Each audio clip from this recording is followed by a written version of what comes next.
एक global study point में आज आप लोग का पुनः स्वागत है। मैं मुकेश सर आज आप लोगों के लिए एक टॉपिक बायोलॉजी का लेकर आया हूं, जिसमें हम तंत्रिका कोशिका के बारे में पढ़ेंगे। इसमें तंत्रिका कोशिका की संरचना एवं उसके कार्यों का वर्णन विस्तृत रूप से समझाया गया है, अतः वीडियो को अच्छी तरह से और ध्यान से देखिएगा, जिससे कि आप लोगों को आगे जो है किसी भी तरह का समस्या इसमें नहीं होगी। अब प्रारंभ करते हैं कि तंत्रिका कोशिका या न्यूरॉन है क्या। तो तंत्रिका कोशिका हमारे शरीर का एक मुख्य अंग है, जो विद्युतीय और रासायनिक संकेतों के माध्यम से पूरे शरीर से संकेतों को मस्तिष्क तक एवं मस्तिष्क से पूरे शरीर में संचारित करता है, जिसके कारण हम अपना कार्य जैसे सांस लेना, बातचीत करना, सोचना समझना, दौड़ना आदि कर पाते हैं। इसके मुख्य 3 अंग हैं: कोशिका शरीर, एक्सॉन और डेंड्राइट्स। कोशिका शरीर में केंद्रक होता है, जो केंद्रिका की गतिविधियां को नियंत्रित करता है। एक्सॉन कोशिका से संदेश भेजता है एवं डेंड्राइट कोशिका से संदेश प्राप्त करता है। अब इस प्रकार से हम अब आगे जानकारी लेंगे कि कोशिका तंत्रिका कोशिका के जो पार्ट हैं, जो भाग हैं, जो आपके फिगर में दिख रहा है, डेंड्राइट, साइटोन, केंद्रक, एक्सॉन, श्वान कोशिका, रेनडियर नोड्स इत्यादि जो भी हैं, इनके कार्य क्या हैं और इसकी संरचना कैसी होती है। अब सबसे पहले हम डेंड्राइट्स को देखते हैं। तो यह न्यूरॉन के सिरे पर छोटे एवं शाखित संरचना होती है, जिसे डेंड्राइट्स कहा जाता है। अब आप देख रहे होंगे फिगर में डेंड्राइट्स कहाँ है और किस आकार से है। अब उसके कार्य, तो डेंड्राइट्स विभिन्न प्रकार की संवेदनाओं को संवेदी अंगों जैसे नाक, कान, जीभ आदि से ग्रहण कर साइटोन तक पहुंचाने का कार्य करता है। इसके बाद आइए, अगला मेरा पॉइंट है साइटोन। साइटोन प्रत्येक न्यूरॉन में एक तारा के आकार का कोशिकाकाय होता है, जिसे साइटोन कहते हैं। साइटोन को न्यूरॉन का केंद्रीय भाग माना जाता है। यह संवेदनाओं को विद्युत आवेग में परिवर्तित कर दूसरे भागों तक संचारित करने का कार्य करता है। अब साइटोन के बाद हम लोग आइए आगे देखते हैं क्या है केंद्रक। केंद्रक क्या है? तो साइटोन में कोशिका द्रव्य तथा एक बड़ा केंद्रक होता है। केंद्रक करता क्या है कार्य, कैसे कार्य करता है? तो यह साइटोन में आने वाले संवेदनाओं को विद्युत आवेग में परिवर्तित करने में मदद करने का कार्य करता है। अब केंद्रक के बाद हम लोग आते हैं एक्सॉन में। एक्सॉन साइटोन से अनेक पतले तंतु या प्रवर्धन निकले होते हैं। इन तंतुओं में से एक, जो अन्य की अपेक्षा बहुत लंबा होता है, अक्षीय साइटोन या अक्षीय एक्सॉन कहलाता है। अब इसके कार्य क्या हैं? तो यह साइटोन में परिवर्तित विद्युत आवेग या तंत्रिका आवेग को अन्य न्यूरॉन्स के द्वारा सूचना प्रसारित करने का कार्य करता है। साथ ही यह दूसरे न्यूरॉन्स को एक दूसरे के साथ जोड़ने का भी कार्य करता है।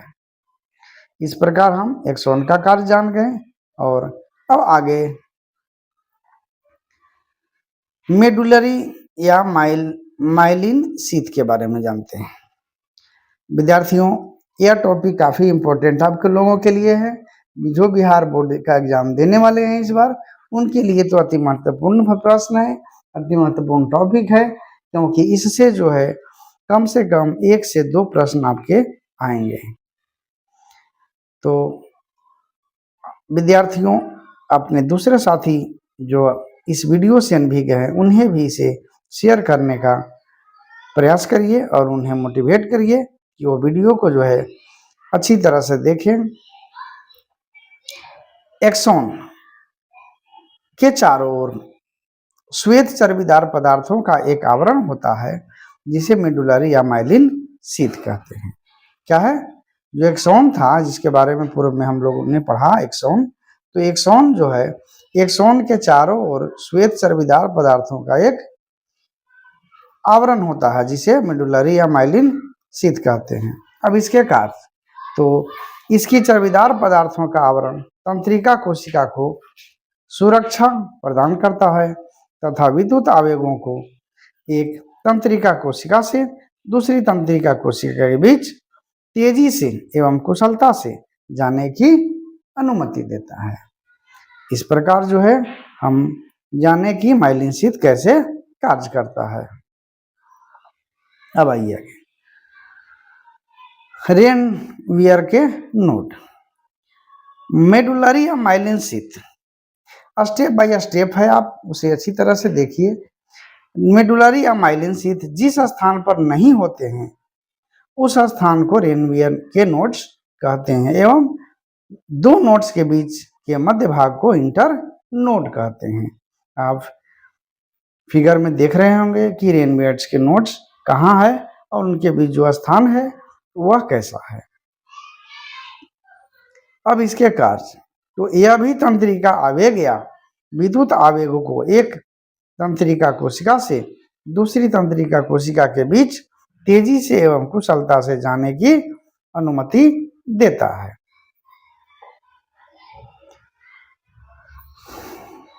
श्वान कोशिका।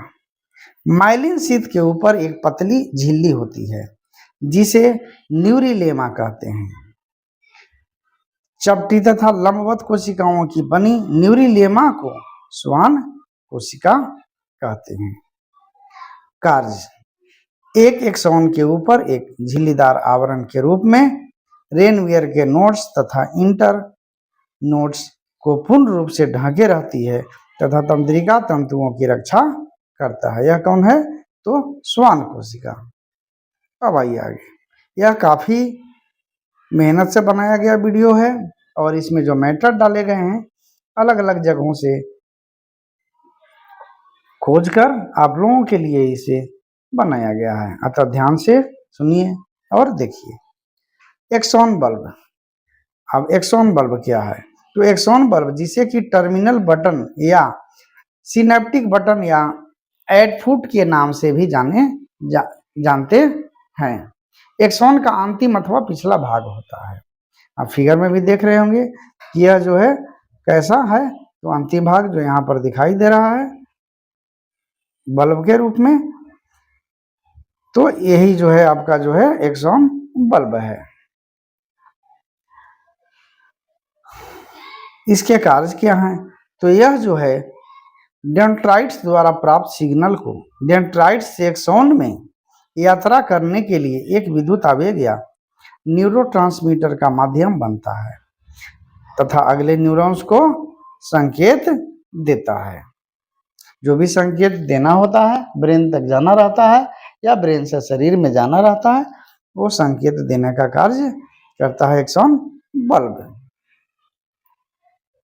अब यहाँ आइए, एक है और है सिनेप्स। सिनेप्स क्या है? तो एक न्यूरॉन के एक्सॉन के अंतिम छोर की शाखाएं दूसरे न्यूरॉन्स के डेंड्राइट से जुड़कर एक जंक्शन का निर्माण करती है जिसे सिनॉप्स कहते हैं। यहाँ देखिए सिनॉप्स यहाँ दिखाई दे रहा है जो दोनों को जोड़ रहा है। ठीक है, यहाँ सिनॉप्स जो है जो दिखाई दे रही है दो तंत्रिका कोशिकाओं को जोड़ने का कार्य कर रही है डेंड्राइट्स के द्वारा। अब जो है इसे अच्छी तरह से देख लिए, क्या कह रहा है कि एक न्यूरॉन के एक्सॉन के अंतिम छोर की शाखाएं दूसरे न्यूरॉन के डेंड्राइट से जुड़कर एक जंक्शन का निर्माण करती है। अब अंतिम छोर कहाँ है? तो आपको पूर्व वीडियो में दिखाई दे रहा था कि अंतिम क्या है, तो यहाँ पर देखिए अंतिम सिरा जो है, जो यहाँ पर दिखाई दे रहा है इस तरह से, तो यह जो है, यही जो है डेंड्राइट्स के साथ जुड़ता है और उसके बाद जो है फिर सिनेप्स का निर्माण करता है। अब जो है इसके कार्य, तो यह आवेग के रूप में एक न्यूरॉन से दूसरे न्यूरॉन तक संदेश एवं संवाद प्रसारित करने का कार्य करता है। और मेरे विद्यार्थियों, इस प्रकार आज हम तंत्रिका कोशिका की संरचना एवं उनके कार्यों के बारे में विस्तार से जान गए हैं कि यह इसके कार्य क्या हैं, कैसे कार्य करता है, और साथ में हम सिनेप्स के बारे में भी जान गए या उसके बारे में भी जान गए कि यह जो है तंत्रिका कोशिका एक दूसरे से कैसे जुड़ा हुआ रहता है। और इसी के साथ हमारा आज का ये वीडियो समाप्त होता है, और वीडियो अंत तक देखने के लिए आप सभी को बहुत बहुत धन्यवाद।